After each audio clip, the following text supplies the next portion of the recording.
Hello, everyone. This is Professor Hamamoto. It is November 22nd, year 2022, 3 p.m. Pacific Daylight Time. Can you all see me there? Good. A lot of good activity here in the live stream. Ladies and gentlemen, I'm really excited and proud to have a return guest. It's Dr. Jeremy Kuzmarov, and this has been quite a while since he's been on, but you might remember me talking about his books. I'm holding up one, The Russians Are Coming Again, which has proven to be quite prescient given the events of the last several months. And another book by Dr. Kuzmarov called Obama's Unending Wars. And most often you will see his byline on Covert Action magazine. And I urge you to subscribe to it. It's free. It's run by donations, and perhaps we can have Dr. Kuzmarov talk a little bit about the fundraiser that he's going to be speaking at pretty soon. So, with no further ado, let me bring him on to the stream here and welcome him. Yes, there you Thank you. are. Yes, thank you for that nice introduction, and it's really great to be back.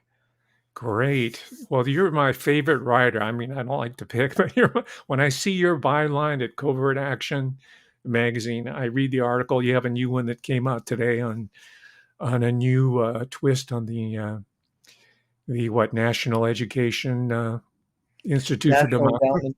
Endowment, National Endowment for Democracy, yeah, which was a CIA offshoot, and they're spreading propaganda all around the world.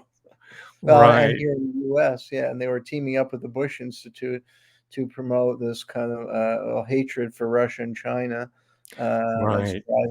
could drive World War III. Yeah, it's incredible. But before we move into the show, because I don't want to forget this, you over at the magazine, Covert Action Magazine, are having a fundraiser, a party pretty soon. Is Yes, it November? the party is taking place at the People's Forum. It's a fundraiser. So if you live in New York City, please join us, yeah, at the People's Forum. And you can also tune in on Zoom.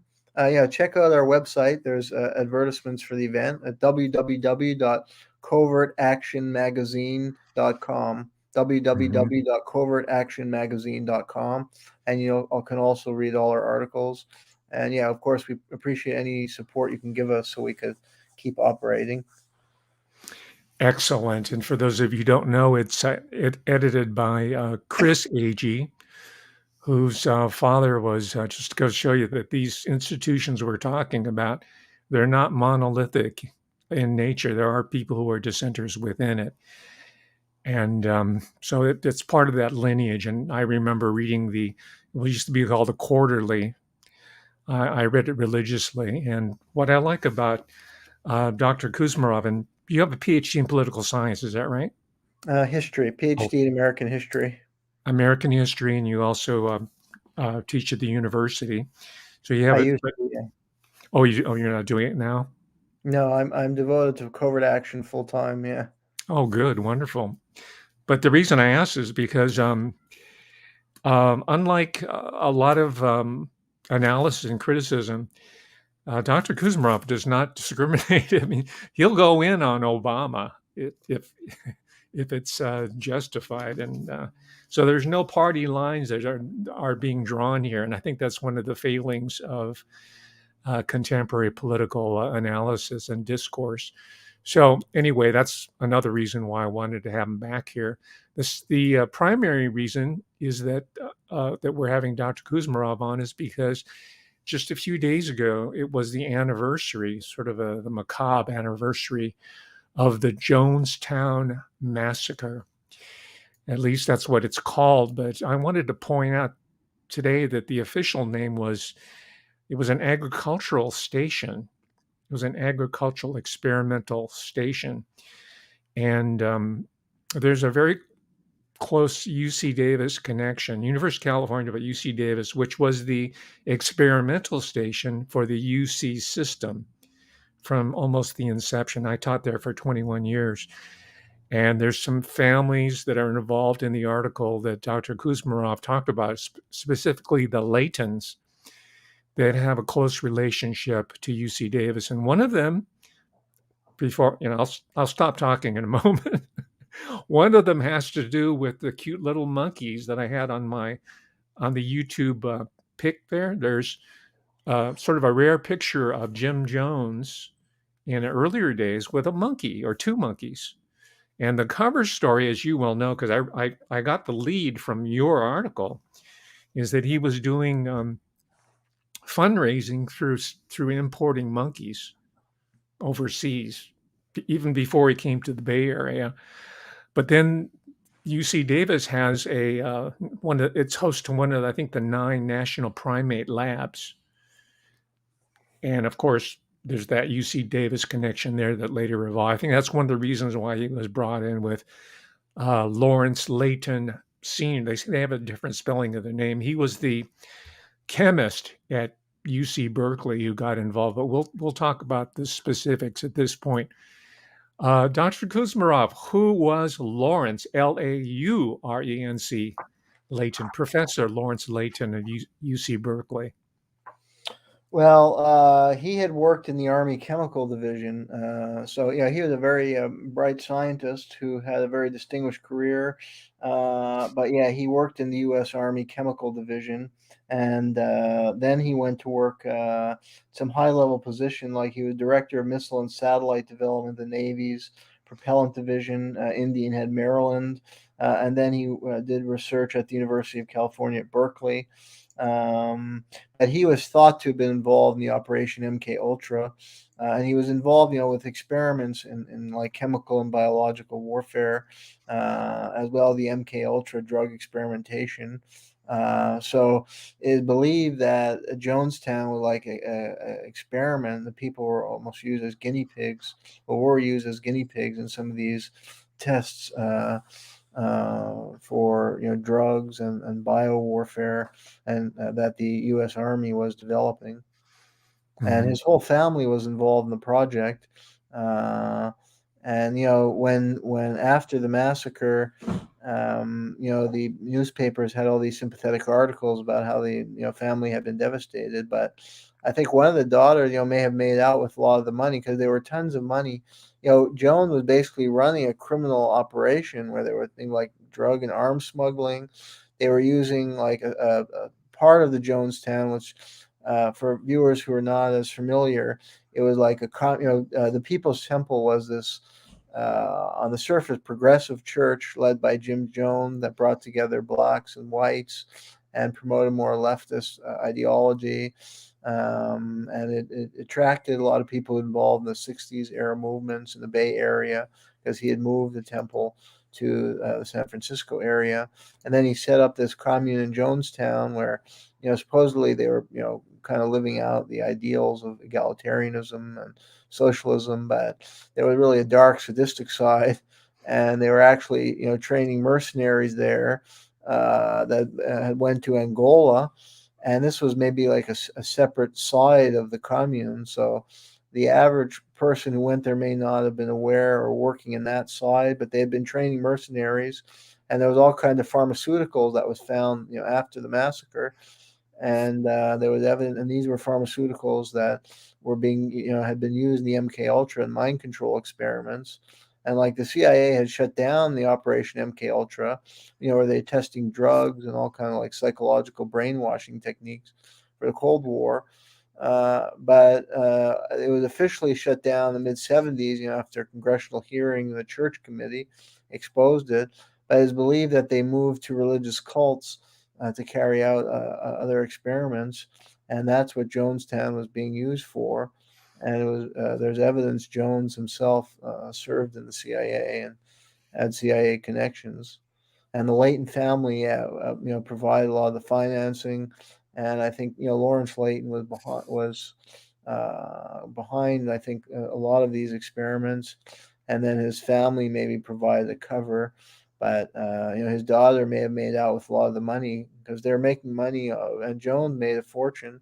They were making money. Some of it may have been through illegal activity like arms smuggling and Mhm. drugs, and I mean, they're making money from their congregants as well.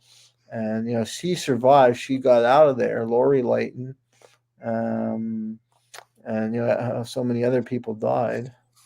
And the brother was actually was one of the only people fingered for the death of Congressman Leo Ryan, who went there, but he got off. He served a light jail sentence. And that would be Larry Layton, Larry. Now, the one that seemed to have made out like a bandit financially was Deborah Layton. Deborah, yeah. She seems to be the financial wizard because I checked in preparing for our conversation today. I checked into her recent doings. She lives up in Oakland Hills, which I don't know if you know, it's the high rent area above UC Berkeley, and it has a beautiful view of the San Francisco Bay. But she was involved in high finance in San Francisco up until very recently, because apparently, well, as you know, apparently she has really incredible skills in moving money around. Maybe she's a mule, a courier, I don't know, or maybe she actually is a financial wizard. But she did quite well after that. But as you know from your own research, she was the person who was setting up these different accounts on the behalf of Jonestown and moving this money around. Exactly. Yeah. Lori Layton was the mother, and yeah, she got cancer. She had Mhm. actually come from a German family. They kind of disguised them as Jews, but actually her family, I think, was tied with the Nazis. Now she came as a, I think, relatively young, and then married the patriarch, Lawrence Layton, and then yeah, Uh-huh. you say Deborah Layton was quite young when the Jonestown massacre occurred, but yeah, she got out, and she was the financial wizard, and she made Mhm. out very well in this all this thing. She may have got some of the money herself that Mhm. was left over in Jones's accounts, because what happened to him is uncertain. After he was either killed or he may have escaped, but it's not clear what happened to him. Mhm. Well, you mentioned, and I want to pursue this point a little bit further because I don't think it's really been talked about sufficiently. But the matriarch of the family, she died shortly before Jonestown occurred, which was November 18, 1978. But most of her wealth had already been donated to the People's Temple, according to your article. Do you think she was part of a sort of a post-Nazi diaspora to North America and to Latin America, places like Brazil, Paraguay, because Jones had some deep connections in places like Brazil, right? Yeah, well, there is a study, yeah, by Michael Myers that my article draws quite heavily on, which I think was his PhD or some kind of dissertation, and it was titled "Was Jonestown a CIA Medical Experiment?" And he basically presents that thesis uh, that this was, yeah, the Nazi diaspora, and they were carrying out Nazi techniques of experimenting on other human beings and Hmm. brainwashing and manipulating them. And unfortunately, yeah, there's quite a lot of evidence that that was going on. Jones himself was a master manipulator. They were using, torture techniques, including things like enhanced interrogation at Jonestown. And there was the evidence of these pharmaceuticals that was consistent with the kind of drugs that they had been testing in the Operation MK Ultra. So that would lend credence to that thesis. And yeah, I think Meyer sees it as part of the kind of Nazification of America, under the Operation Paperclip. I mean, a huge number of Nazi scientists came to the United States and became very influential in the U.S. various, military institutions, including like Werner von Braun was one of the founders of NASA, and he worked in missile programs.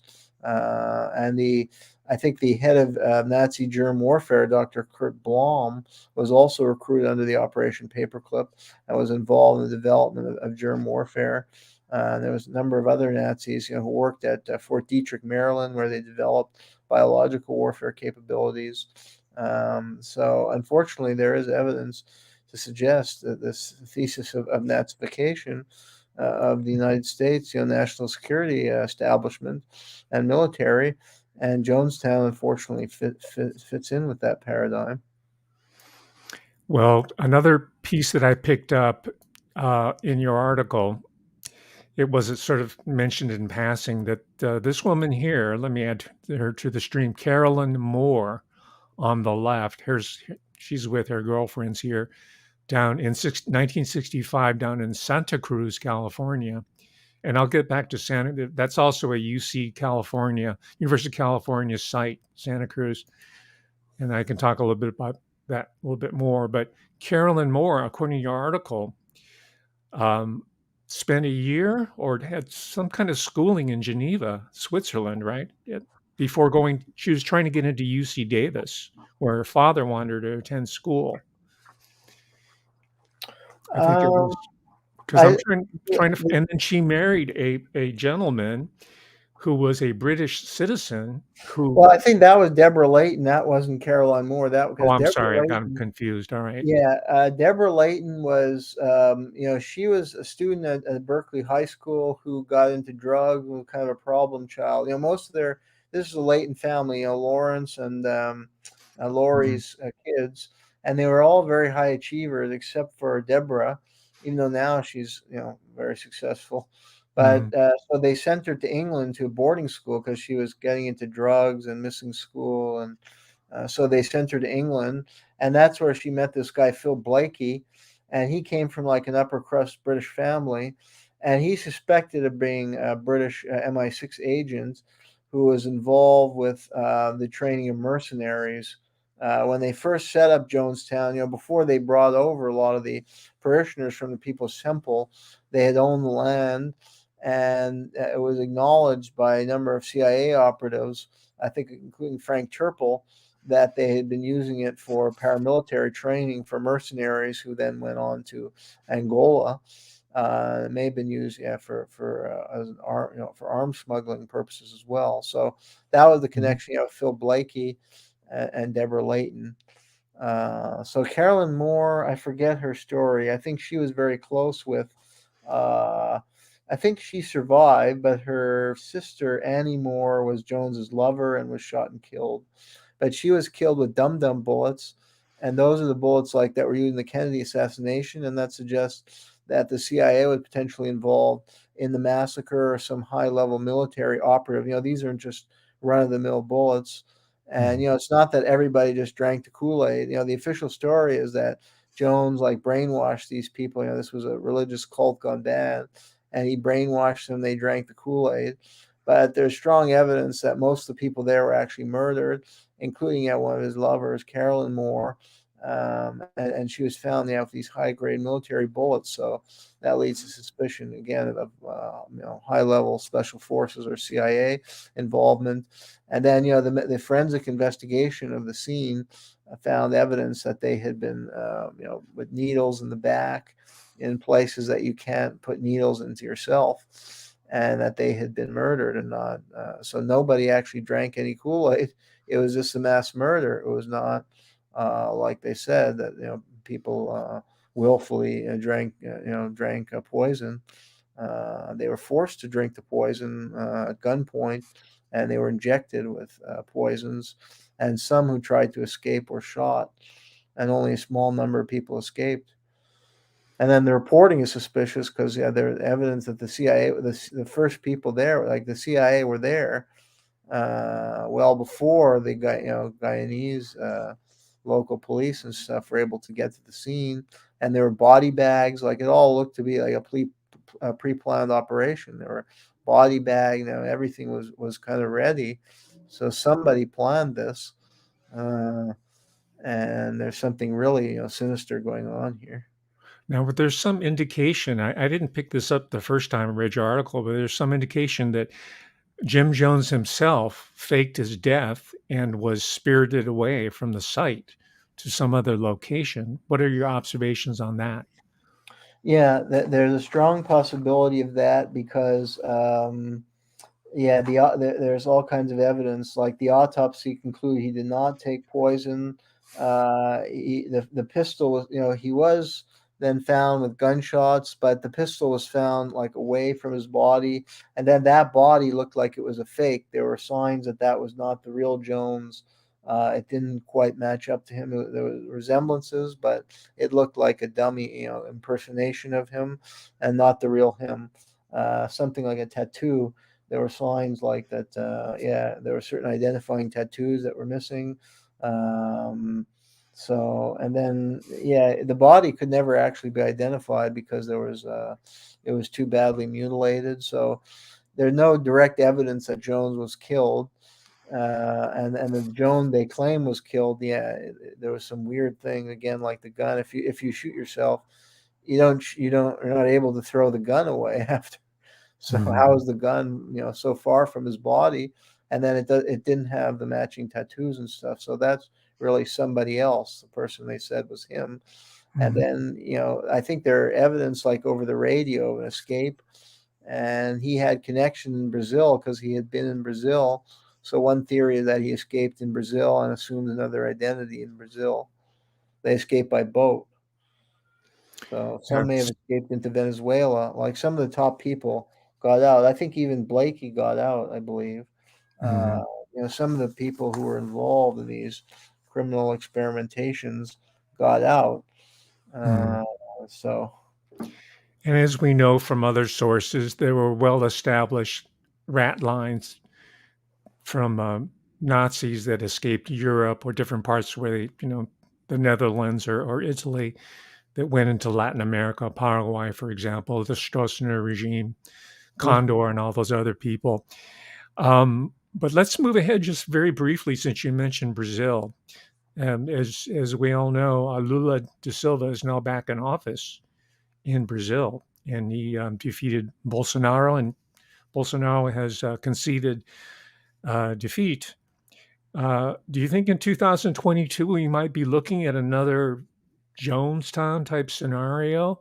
Because I think enough people have forgotten about it, and they would be shocked if something like this happened to take attention away from some sort of operation, deeper operation, a cover operation, in other words, that could be used to destabilize a quote unquote a regime unfriendly to the U.S. establishment.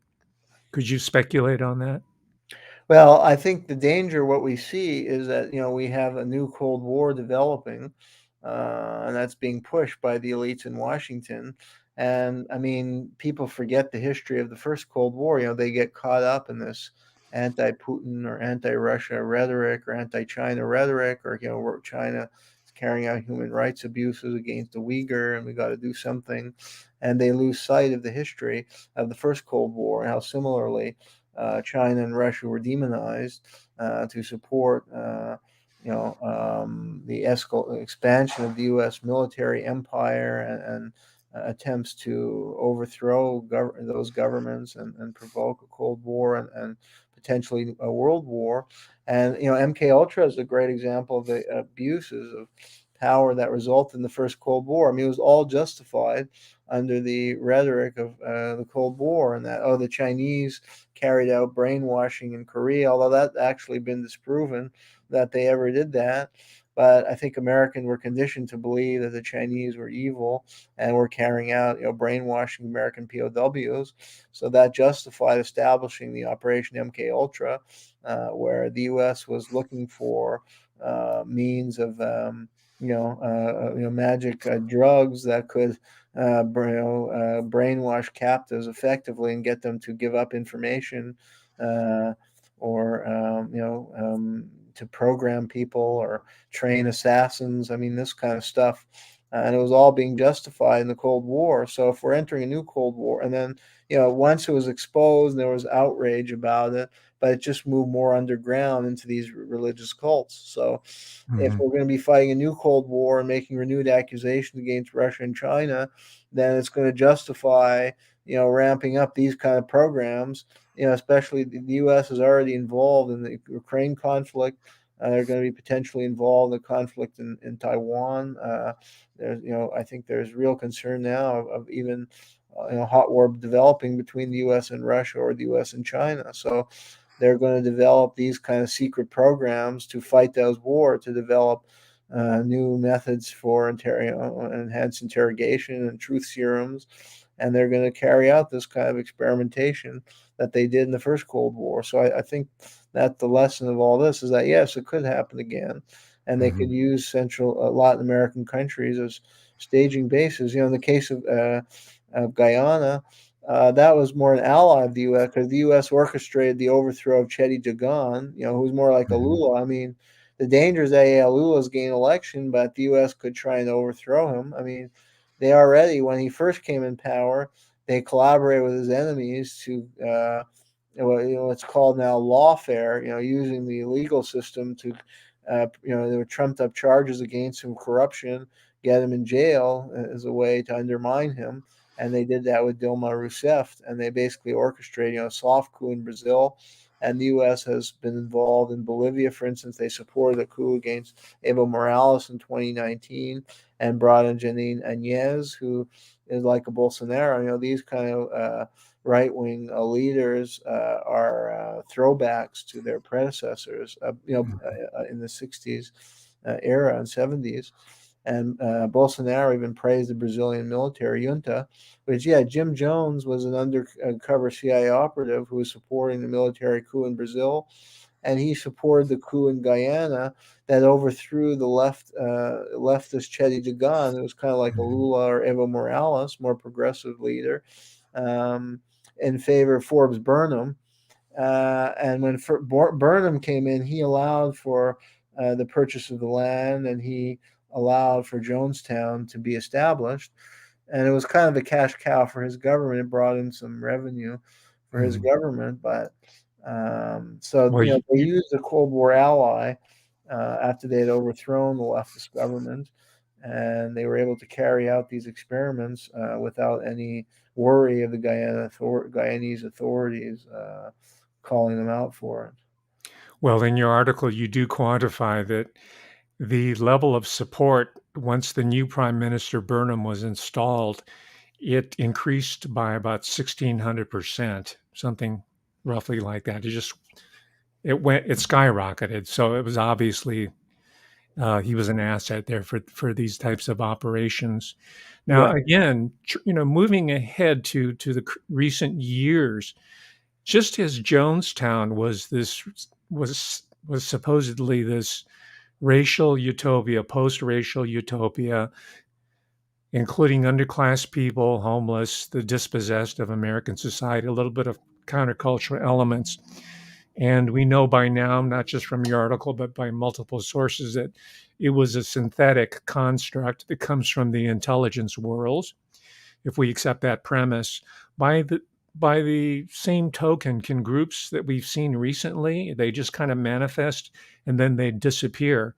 Groups, namely Antifa, or BLM, are they, would you imagine, Dr. Kuzmarov, if whether these two are latter day examples of these synthetic oppositional groups that use the rhetoric that a lot of people on the left, the progressive element, want to hear, but are not getting from the organic leadership. So they bring in BLM, and I think we know what the finances are for the leadership, the upper echelon leadership absconded with a lot of money and bought homes. Can you comment on that? You're the ideal person to be able to lend perspective to this recent couple of years, 2 or 3 years, with all this chaos and rioting and a lawlessness in beautiful cities like Portland, Oregon, of all places. Your yeah, comment. I think that's an important observation. Yeah, I mean, I think it really is important to study the history. Uh, to understand how the U.S. government can operate and to see the danger of history repeating itself, which is very likely the case. So, I mean, with the Jonestown case, yeah, you see how they're trying to co-opt the left and discredit it. I think if the CIA was indeed behind this whole operation, behind Jones, this was a whole effort to kind of as it was, I think, part of a larger project of destroying the counterculture and destroying the idealism of the 60s and destroying the left, because they made Jones into this left wing leader and hero, and he was even given all these awards, and he was compared to Martin Luther King, and he had the rhetoric. He talked a very radical rhetoric, and he even, I think, they made a conscious effort, like he made overture to Cuba and the Soviet Union. Uh, and then, he turned out to be this bad guy who, in the official narrative, convinced all these, he was just a cult leader who was deceiving them and convinced them to drink the Kool-Aid. Mhm. And it's like the end of the 60s. I mean, they followed this cult leader all to their death. you know. And I mean, there was really nothing behind it. It was just personal. And at the end of the day, though, he was a con man, a charlatan. I mean, he was Yeah. making a fortune out of all this. There was no real substance. I mean, there was the rhetoric, but he was actually working for the CIA and running all these sinister programs and making billions Mhm. of dollars. And then so and it kind of reminds me, like with the Manson story. I mean, people, you can say the '60s died with Manson, and there's evidence that the CIA was involved in the Manson murders, and there's been some Mhm. authors who've probed into that and found out quite a lot. So you can compare the two. I mean, and people then developed a very negative impression of all the '60s movements was just like a cult, and it led people awry, and it was just, you associate negative things with the '60s movements, and all that idealism is dead. People no longer believe in any of the values when it's channeled into a bad area. So yeah, and it's a co-optation by the national security establishment and CIA of the '60s Mhm. movements and destruction of it. And yeah, if you flash forward to the current era, these groups are very hollow. Antifa, what did they stand for? They were just out riding in the street and standing up to some Trump and right wing oath keepers type and militia types, but they Mhm. don't really seem to stand for anything. And it may be a creation of the CIA and national security establishment that they want to create conflict and tension in the streets. It's kind of a Mhm. strategy of tension. Yes. Uh, where they want to create conflict, and that benefits the elite because then people are more afraid. They're afraid to go out in the streets, and they want law and order. It reinforces more conservative political rhetoric, becomes more legitimate that we need law and order, and they Mhm. can ram through Congress bills to increase legislation for policing and all kinds of legislation, like the USA Patriot Act and more, that would Mhm. erode constitutional liberties. And it benefits the oligarchy because people are consumed with fighting each other when they need to be really mobilized along class lines. But like Mhm. like Black Lives Matter, creates racial divisions like the American working class because they promote this like black kind of they reduce everything to race, and they minimize class in America, and that's Mhm. very polarizing because it divides people, and you have people like in white working class who come to resent the Black Lives Matter, especially if they're employing provocateurs who are smashing up, like the Michael Brown riots. Some of those riots Mhm. get out of control. They start smashing up businesses, and these are working people who are struggling, to make $1 and feed their families and send their kids to school. And they have protesters smashing up their store or, stealing stuff. And some of those protesters may actually be provocateur. Uh, but it creates divisions and mistrust, and it prevents the building of an interracial coalition that Martin Luther King envisioned, and Yeah. that's why Martin Luther King was assassinated. I mean, I think that was the hope for America, for a better America, would be an interracial coalition to fight the ruling elite and to fight for more, socialist-oriented economic policies for more egalitarian society. But you need black and white coming together. So that's why the CIA or FBI might be prone to support a Black Lives Matter if it divides people and if it diverts people, because the Black Lives Matter, they were singularly focused on the issue of police brutality. Now that is an important issue, and there are abuses by police forces, but they're much broader problem. Like, I mean, the last military budget that the U.S. government passed was record levels of military spending. And as even Dwight Eisenhower said in his famous farewell address, every dollar for a weapon system is taking $1 away from education, from hungry children, from good social programs. But why are they not protesting that? I mean, and why are they not connecting the huge military budget and forever wars to the militarization of police forces? They were not doing that. Black Lives Matter was very parochial and very narrow and very limited in the focus of its protests on the George Floyd incident and the issue of police brutality. Mhm. And that tells you something, that there's something fishy about that group, that they may be, what's the word? I forget the word, but there's a term for, a group that's been co-opted and is really, it's a Okay. controlled opposition, and it's a manipulation of Mhm. social protest movements, and that's what you see in Jonestown: manipulation, Wow. an attempt to destroy the left in America. Mhm. And it's been a very successful project, and that's what the CIA has been doing for decades. And I believe that's what they did with Obama. Obama was designed to, in part, to destroy, neuter the left and destroy it, to get a black man in there who is really a tool of the establishment, because it diverts protest energy, and Yeah. it gets them in the system. But he was a con man, a charlatan. If you look at the policies he enacted, he did everything that favored the CIA. He bombed, 7 Muslim countries. He ramped up the drone war. He bailed out Wall Street. He favored Wall Street. He did nothing for Black America. He was actually worse than a lot of white leaders for Black America. So he was a con man. They followed him, and they weren't Yeah. involved in protest movements anymore. And if you read his memoirs, he included a deliberate attack on the '60s movement and Stokely Carmichael. If reviewers have read Dreams from My Father, they should read it with a critical eye. There's a whole section in the book where, Obama goes to a talk by Stokely Carmichael, and he mocks him, how he's a relic of the '60s, and they have Mhm. those Marxist. It's just like a character of the '60s movements. And to me, that is CIA, because Obama's own family is connected with the CIA, and he's very likely Right. himself been tied for years with the CIA.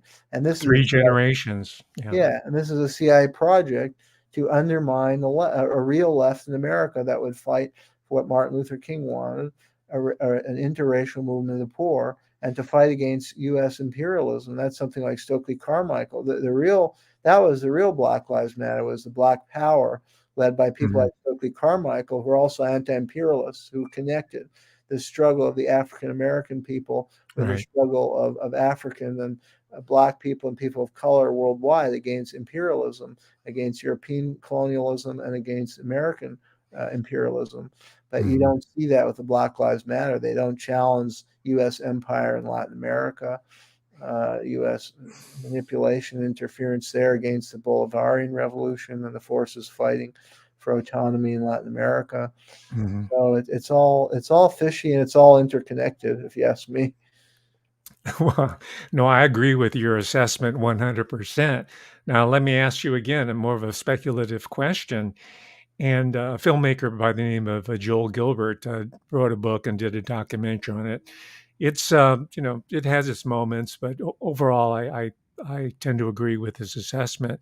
But do you think the memory of Americans or the historical knowledge of Americans is so weak that we're going to elect someone like a Michelle Obama after having this colossal 8-year psyop done through Barack Hussein Obama? Are we going to allow a Michelle Obama the presidency? It's possible.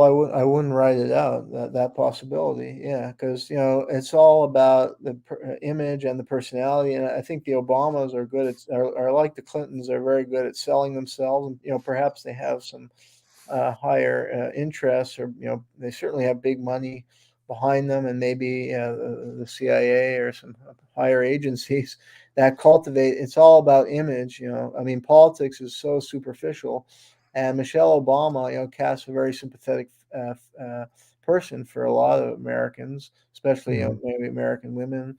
They see her as somebody who overcame personal struggles as an African American woman, made it into the big time, and they don't really connect. I think, yeah, there's a lot of people are really very oblivious Mhm. to who Obama really was. I mean, even Michelle Obama, if you look at her background, she was working in the hospital system in Chicago and was selling out minorities. She was working for a big hospital, and her job was like, people who didn't have insurance or couldn't afford the hospital, to send them to a second class hospital. And some people even died because of that. And Barack, while he was a state senator, he was doing nothing for the black population in Chicago that he was supposed to be serving. He would never, because I did research on Obama, and I actually didn't know any of this. Like I thought he Mhm. was just a weak leader that couldn't do anything, that maybe wasn't a terrible guy. Uh, but then I interviewed people and I did background research, like on his time when he was a state senator in Chicago.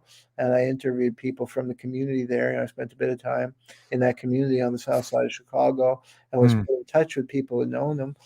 And they had very negative things to say. They saw him, and I can't use the language. These are people in the black community. I cannot use the language, unfortunately, on this program. No, I mean, The go language they right ahead. I don't use. care, but I, uh, yeah. I'm uncomfortable myself saying Oh, it, but okay. they refer to him as names, I as can imagine. I the grew up N in the word. ghetto myself. I'm old enough to have grown up under segregation, so I grew up with black people and Mexicans, so I understand. Yeah. Yeah, they use a certain type of N word to describe him, the one who's in the master's house. Yeah, He'll call out his own people. right. And, Malcolm X used that phrase, right? yeah, they use Yeah, it from him. And, he right. was promoting, privatization of public housing. And through that process, the public housing system was not perfect, but at least people could get subsidized housing. He was promoting privatization of public housing. And when it was Mhm. privatized, his crony, this guy, Tony Rezko, who had bankrolled his career from the beginning and was later put in jail and was, connected, I think, with the underground mafia, he got Yeah. control of these public housing units. And he was just a slumlord, and they were forced to live in dilapidated housing, but the rent kept going up and up and thrust people into homelessness. And then one of the buildings, like a car, went into it, and the whole building collapsed. And these are some of his. It wasn't just Resco's; other of his donors were Mhm. uh, were getting control of these buildings, making huge amount of money, and they never upgraded the building, and they were jacking up the rents to people who were already struggling to pay their rent. And once, like, a Mhm. car crashed, and the whole building collapsed because it was so poorly maintained, and all these people were left homeless. So that's just one story, but it goes to show who Obama was. He was screwing over his own people, and he was just out for himself, his own celebrity. And he Mhm. never had many significant legislation. He only passed a lot of legislation his last year because they were at that point. People, were trying to groom him for the U.S. Senate. But like the first 8 years, he was just like a lazy guy who would play golf with the lobbyists and loved to play sports. And the activists would try and reach him because they thought he was on their side, and he would just ignore them. And then the only thing he was doing, was privatizing public housing. And they said he never, they had rallies for police brutality. I mean, that community, that's a big issue, and he never showed up. He was courting the wealthy donors, the wealthy liberal, the Pritzker and the Crown family, who the leading arms manufacturer of General Oh, Dynamics, and now he's a big supporter. And then he ramps up the drone war, and when he's president, who's the big winner? General Dynamic made a killing. So there's Obama. I ouch. mean, he's just out for himself. So Well, you did your research in the South Side. You talked to actually existing African Americans, and you know firsthand they're not stupid. They're wise to this. So exactly. who's electing people like Obama or Michelle Obama or AOC? All these purpose because there's also a Latino or Latina equivalent coming up, and you're going to see some maybe even some yellows who talk about progressiveness, right? But they're corporate lackeys. They're corporatist lackeys. Um, how do we? You think? Well, the question I had for you, as someone who comes out of the academic world, is: do you think so-called critical race theory was the smokescreen, the ideological smokescreen that guilt tripped the people that fell for the show Obama, right? Because black people weren't that entranced with him. A few were, but a lot of them say this guy's just, he's not even from Chi-Town. Yeah, He's from and I mean, Hawaii. Yeah. yeah, exactly. He was never one of them in the first place. Yeah, and he never fought for them or fit in. And actually, uh, when he was at Harvard, because I talked to some people who knew Obama when he was a student at Harvard, and they referred to him as Alabama. They would, like, his nickname was Alabama. I mean, he just, like, always supported whites. What they like, and they said when he was appointed to the editor of the Harvard Law Review, he made some bargain with the Federalist Society, the conservative. I don't know if they're white supremacists, but that's the impression. But they're a conservative group, and Mhm. like that he would just kind of promote their views as long as he had the appointment, and there would be no other minority appointments. And he just like blocked any left wing view from the Harvard Mhm. Law Review during his tenure. And he was, yeah, generally a very conservative guy. So, and he was never like, they said, Malcolm X's daughter came to speak at Harvard, and they would joke, "Is Alabama here?" And they said, "Of course not." So they really didn't like him. Yeah, he's not a likable guy. Like he's just, Uncle Tom or whatever you want to call it. So, You're uh, f you you're don't like finding the him. true story, the true perception of the community of Yeah, supposedly this liberator, right? That yeah, Jamie Farr and these comedians were promoting. yeah. But I think do you think we're a lot smarter now after being sold the tickets, the wolf tickets, whatever they are out there? I mean, are we gonna really fall for the I mean, CRT is dead in academia.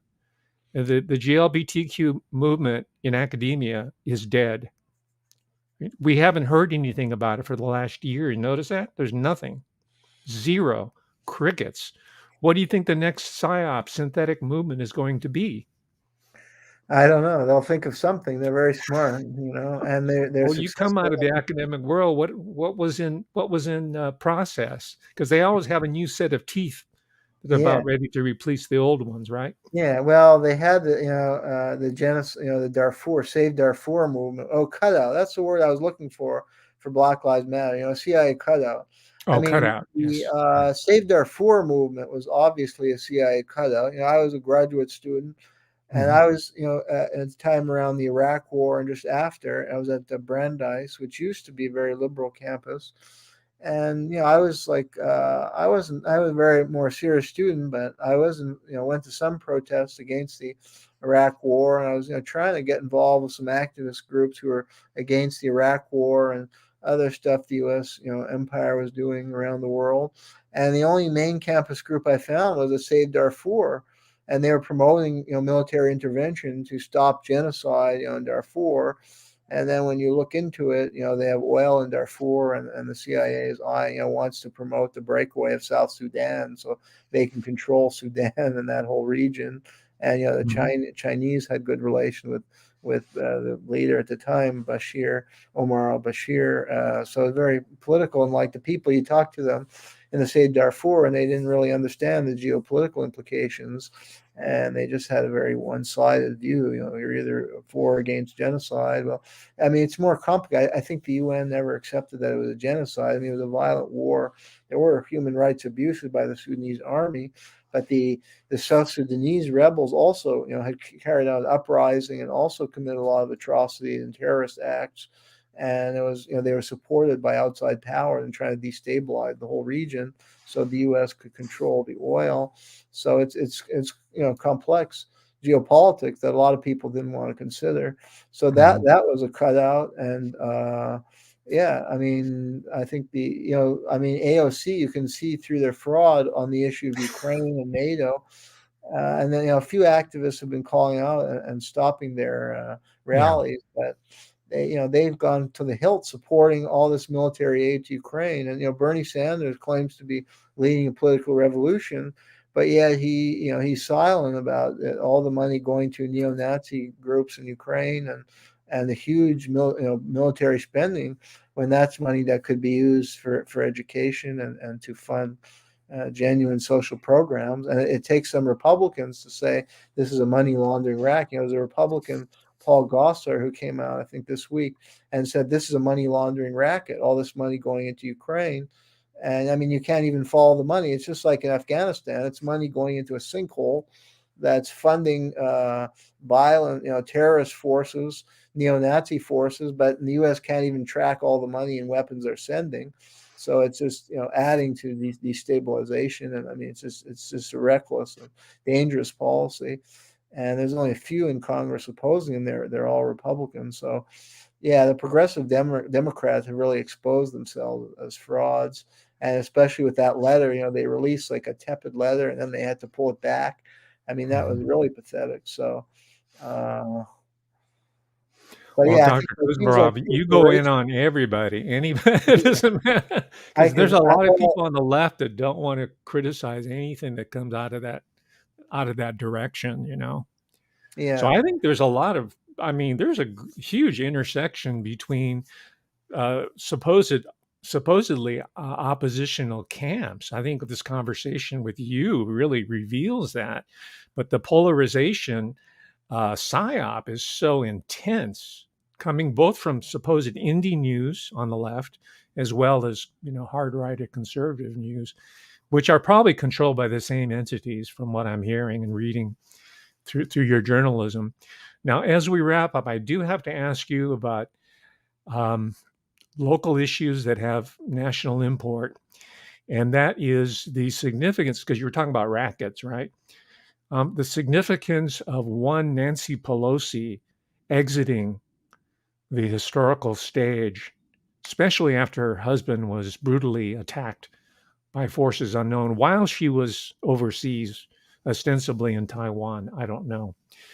Do you think that there's some sort of realignment or a wiping off of the chessboard here going on right now? Because 9 days after Jonestown was the assassination of Harvey Milk, right, and Mayor George Moscone by Dan White, which completely changed the nature of San Francisco politics, which is always about working class longshoremen, right, blue collar union, strong trade union, and it brought people like Dianne Feinstein to the fore, and Jackie Spear, who by the way went to UC Davis and was with Congressman Leo Ryan, one of the last few remaining true elective officials, so far as I'm concerned. She was his assistant. She was brought to the fore.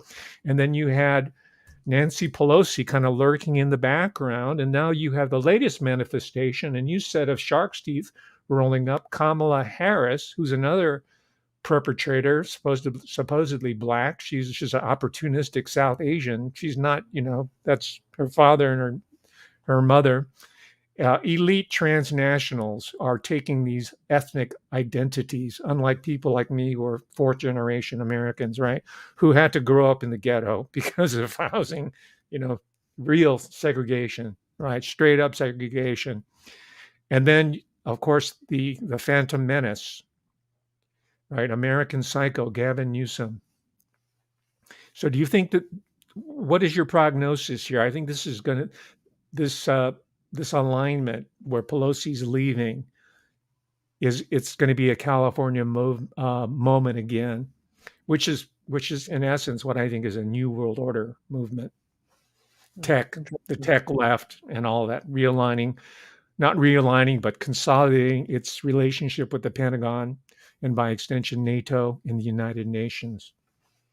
So Yeah, look into your crystal ball, if you will. that's interesting. Yeah, I mean, sometimes it's really hard to see. These deep politics and deep events are hard to see at the moment. You can only see it in the future. It's hard to know the meaning at the moment. I mean, and there's sometimes deep political intrigue we don't know about behind these kind of jostling for power and moves. Mhm. I mean, Pelosi herself was aligned more with the Feinstein. Type Democrat who was pro corporate, very hawkish on China.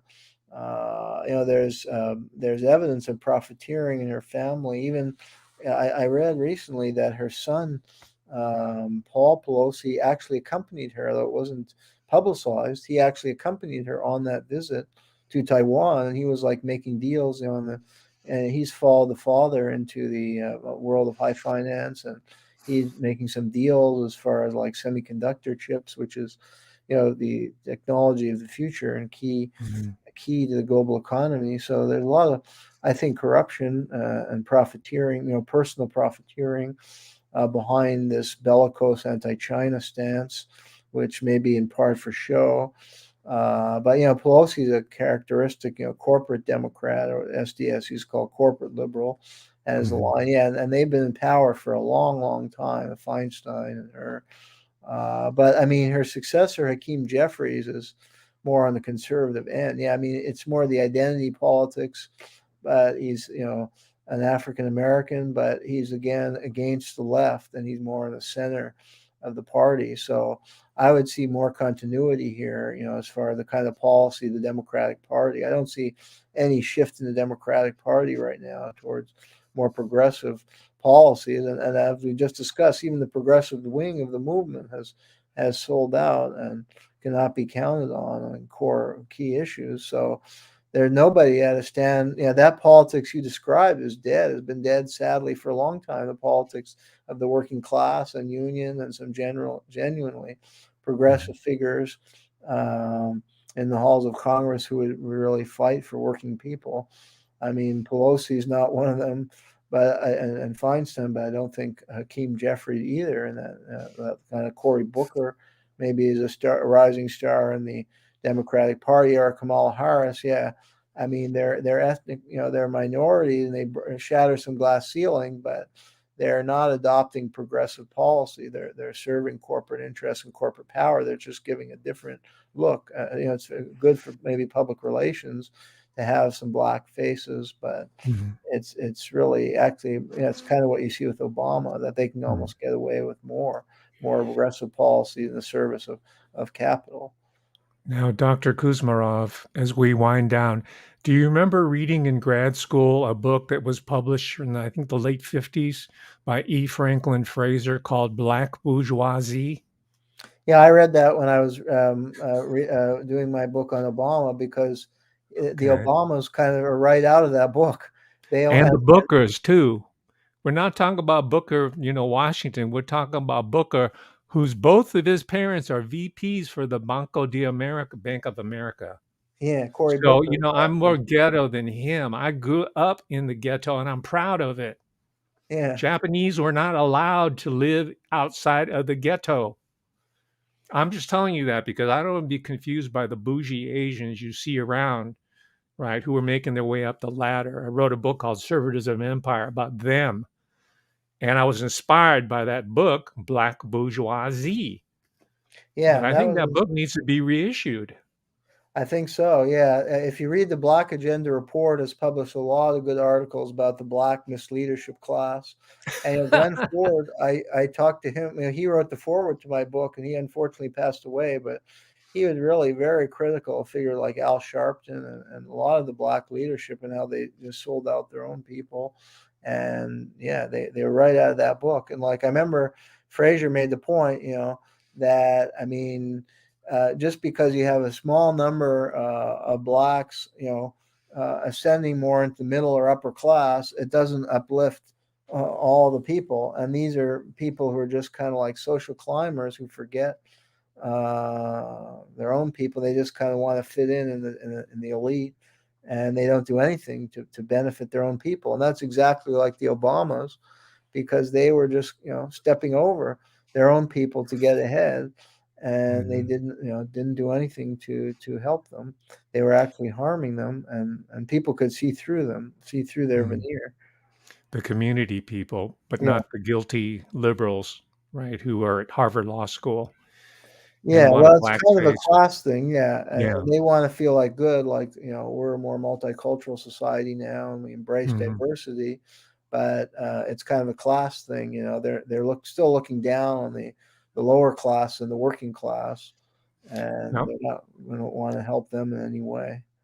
And in closing, what I find also interesting and encouraging about your writing is that you will cite a weblog like In Search of Black Assassins to talk about MK Ultra and Jonestown. Are you familiar with that log? Was that in your article that I read about it? In Search of Black Uh, Assassins? It yeah, might I have mean, been. yeah. Well, I would just say that for any researcher, the best advice I received was from Peter Dale Scott, who I think with the Mhm. guru of the study of deep politics. And he told me, when I was a graduate student, I just asked for his advice, and he said, read everything. And you got to read really from all different perspectives, and there's going to be some truth. It could be some far right wing group, but it doesn't mean you don't have to agree with their political perspective or agree with them on everything. But there may be some truth in what you're saying if you can corroborate what they're saying. I mean, everybody has some kind of political agenda, including me and you, and some kind of bias. So there's going to be a bias in almost every work, but it doesn't mean the information is all wrong. And you've got to be open minded to consider all kind of different point of view. And it's also a bit Mhm. arrogant to assume that you know everything. And there are people with insider knowledge from different backgrounds that we can Mhm. all really learn from, and they have more knowledge than we have. So you have to hear them out and respect them. Well, And I think there's a flaw in the academic community. And yeah. then maybe this is kind of elitism that, and I found that in my research on Clinton, because like, some of the people criticizing Clinton, they're kind of, I guess, hillbilly. They weren't necessarily well educated, and you can classify them, so they just dismiss what they're saying. But these are very smart people who know a lot about the Clintons and what they're really all about. Just like the people in South Chicago, they Mhm. know Obama, they know him, and then that's what this guy, I remember I interviewed, like said, I know who he is, and Yeah. they know. I mean, they These know. are the Gramscian organic So intellectuals. yeah, so you have to listen to them and hear them Mhm. out, and as a researcher, you want to try and corroborate any person you interview to try and corroborate what they're saying, but respect who they are and the local knowledge they have. Mhm. Well, Dr. Kuzmarov, you just summarized everything that I really respect about your intellectual work, your writing, your journalism, your books. But before we go, do you have another book in the offing that you're working on, or anything else that should know about that we can access beyond this interview? Sure. Well, yeah, I have been working like on a follow up of the Obama book, a book on the Clinton administration, its foreign policy, and also Mhm. kind of following the same format. Like if you read the Obama book, the first few chapters kind of look at his background and time in Chicago and how that set the groundwork for his presidency. And so I kind of do the same with Clinton. I have some chapters on Arkansas, and he was the governor, and there was the whole Mina affair. And also in Mhm. both cases, I found that both Clinton and Obama had a connection with the CIA.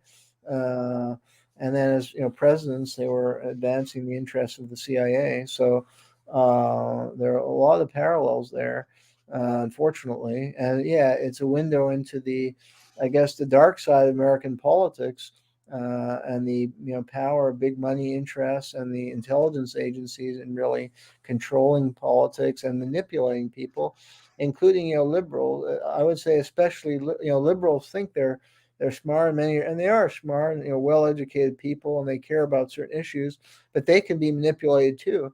And I think they're manipulated into following these kind of politicians who they think embody their values, but really don't at all. And that's what I try and convey in that Obama book and the Clinton book as well, that I'm hoping to get published in the next little while. So Brilliant. Thank you so much, Dr. Kuzmarov. That's an incredible summary, and it gives us cause for hope. Thank you very much for joining us again. We'll see thanks you for soon. having me. My pleasure. Yeah. All right. Thank you very much. Thank you, ladies and gentlemen, for watching.